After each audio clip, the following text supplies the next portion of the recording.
50 بنتے ہیں، ہر قبیلے کا ایک ایک جنگجو آئے اور اہلی تلوار لے کر آئے ہاتھ کے اندر، اور اس کے گھر کے اوپر سخت چڑھائی کر کے حملہ کی۔ جنگ بار کرنا چاہیے، اس ایک بار حملہ کرنے کی وجہ سے اس کو موت کی گھاٹ پہ اتار دیا جائے۔ اب اس کے بعد مسئلہ آئے گا قصاص کا بنو عبد مناف کی طرف سے، تو قصاص تو وہ لے نہیں سکیں گے کسی سے، کیونکہ متعین نہیں ہوگا کہ کس نے مارا ہے۔ جب یک بار بھی حملہ ہوا، کئی بندوں نے قتل کیا، تو قصاص ہم سب سے ٹل جائے گا۔ دوسرا مسئلہ بنے گا دیت کا، تو دیت آسان ہے، ہم تمام عرب سے، تمام قبائل سے پیسہ لے کر مال و جائیداد جمع کر کے ان کو دیت، مسئلہ ہی ختم۔ ادھر سے یہ مشورہ آیا ابو جہل شاہ کا، ادھر سردار بیٹھا تھا ابلیس شاہ، اس نے کہا ہاں یہ مشورہ مجھے مزہ کر رہا ہے، یہ مشورہ ٹھیک ہے، اس کا کام تمام ہو جائے گا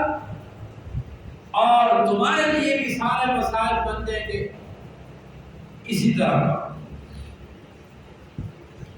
چنانچہ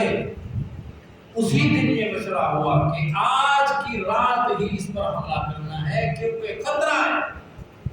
کہ یہ یہاں سے نکل جائے گا، آج ہی رات حملہ ہونا چاہیے۔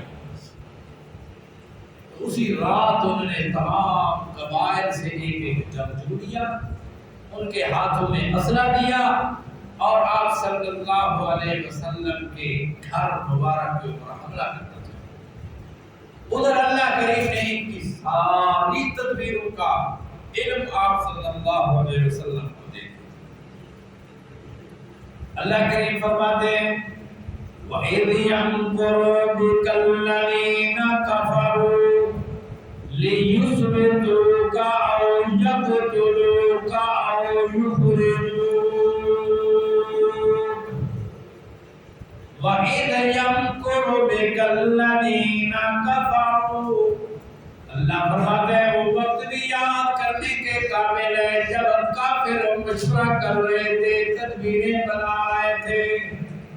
آپ صلی اللہ علیہ وسلم کے بارے میں۔ اللہ کریم نے ان کے تین مشوروں کا ذکر کیا، لِيُثْبِتُوكَ، کہ یا تو اس کو قید کر دیا جائے، کسی گھر کے اندر محصول جکڑ کر رکھ دیا جائے، او یقتلوا،